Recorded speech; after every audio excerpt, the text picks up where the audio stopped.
You're just lazy. Why can't you focus like everyone else? You need to try hard. Those are the common criticisms people with ADHD, including myself, have to deal with when sharing about my disorder.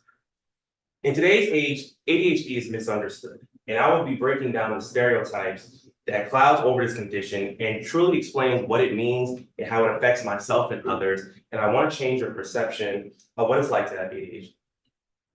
In my survey, 30% of people think parenting style and or lack of discipline is one of the causes of ADHD, which I think is wrong. The advancement of scientific research has played a significant role in helping us truly understand ADHD.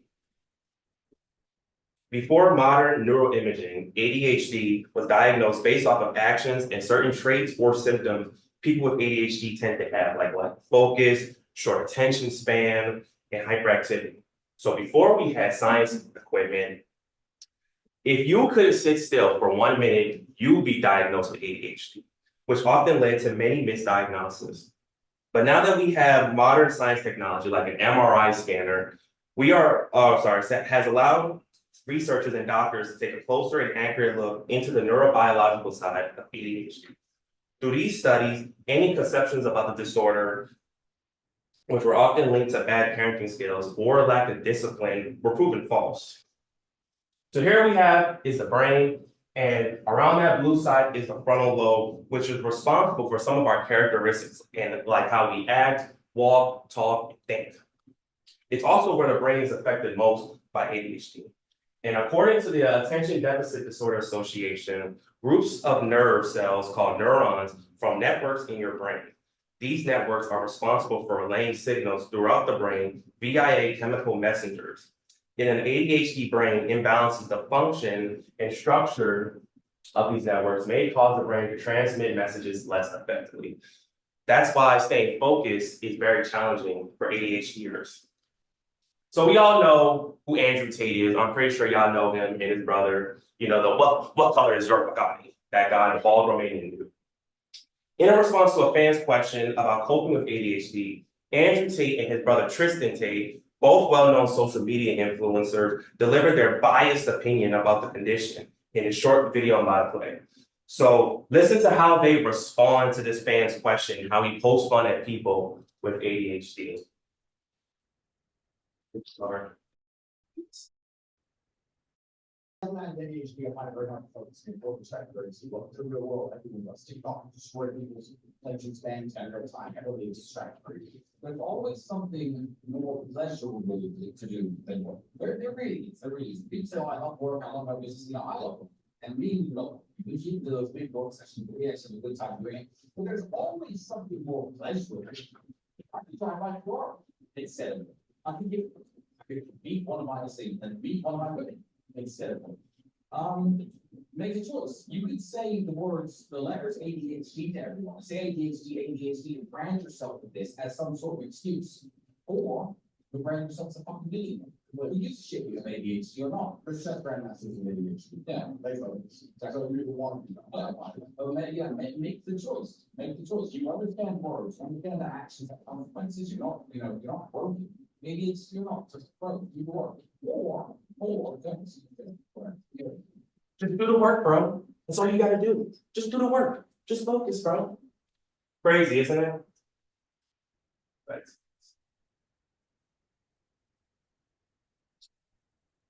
So notice how he dismisses ADHD. Swap display settings.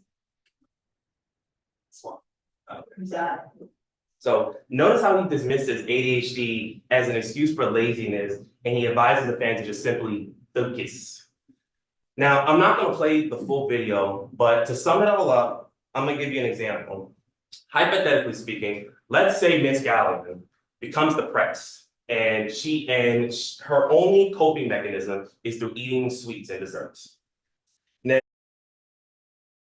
And this goes on for months on end. And one day she goes to the doctor and she gets diagnosed with binge eating disorder. Then the next week she comes to class and she talks to all of us and explains that, guys, I'm depressed. I have a binge eating disorder. I gotta eat sweets or else I'm gonna feel like I'm dying. And I respond by saying, oh, Miss Gallion, your quote unquote eating disorder doesn't exist. And then I respond by saying that instead of eating sweets and desserts to feel better, you should just eat some fruits and vegetables. Or just slow down, bro. Just stop eating so much. Now, we can all agree that by saying just stop eating to someone with an eating disorder is easier said than done, right?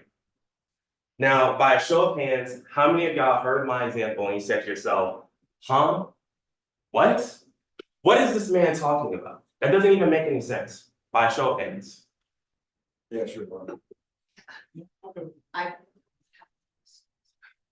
Exactly. That's exactly how I felt watching that awful tape Andrew Tate Dunn gave about ADHD. So going back to my survey, I also asked the survey takers if they believe people with ADHD are less likely to be successful in their careers or academics. And 43% said no, while 29% said yes. Now, to be honest, I am not offended by y'all's opinions or the test takers' opinions, but I do believe y'all are wrong. It's important to understand that these symptoms we face include short attention span, easy distractibility, and forgetfulness, which is the most frustrating thing about ADHD, and much, much more. Becoming a challenge in our everyday lives. But because we face these challenges every day, don't mean we can't win at life or become successful. Because ADHD isn't a disorder that nerfs you into being a lesser version of yourself. It can also be a benefit. For example, hyperfocus is a plus. Being able to lock into a task until it's finished without breaking concentration to the point you lose track of time is elite. It's super elite. And not to brag, but I didn't start writing my speech until this Monday, and I finished on the same day because of hyperfocus. People with ADHD tend to be very creative, bringing energy and new approaches to whatever it is they're interested in. And ADHDers have high energy levels, which can be helpful when that energy is focused on pursuing goals. While this energy can sometimes be unfocused, it can also become a powerful driving force for those who are able to find ways to control it and direct it to something productive like sports, hobbies, work, and school. Plus, there's lots of celebrities who have ADHD that are considerably successful in life. So let's get into that real quick. Celebrities with ADHD. Number one, Emma Stone, one of the most popular and most hottest actresses in America. She recently opened up about her struggles with anxiety and ADHD and stated that she's been struggling with it since she was a kid. And now, look where she's at now. Like I said, the first time she's one of the hottest and best actresses in America or Hollywood. Next, we have someone who's in my field, my career field, Greta Gerwig. In case y'all don't know her, she's a film director. She directed the Barbie movie that y'all probably have saw or heard. And fun fact, 1 month after the Barbie release, she got diagnosed with ADHD, but doesn't let it define her. Next, you love him and you definitely know him, Jim Carrey, who's an actor. He has played in several movies that you definitely watch, like How the Grinch Stole Christmas, Dumb and Dumber, what else? I think that no. Oh, The Mask. Yeah, I definitely saw that. The Mask and many more. He has stated that he has ADHD since he was a kid, and he uses his celebrity status to bring awareness to ADHD, and he's been doing it since 2005. Next, the man who doesn't need an introduction. I know him, you know him, your mama knows him, and your grandma knows him. Michael Jordan. I don't even know how this is not talked about enough, but he has ADHD and has stated he's been struggling with it ever since, even when he was in school. But because ADHD is associated with hyperactivity, I strongly believe that because when you have so much energy, and like I said before, if you can control and direct that energy, you can put it to something productive. I believe that's why he's considered the GOAT in the NBA.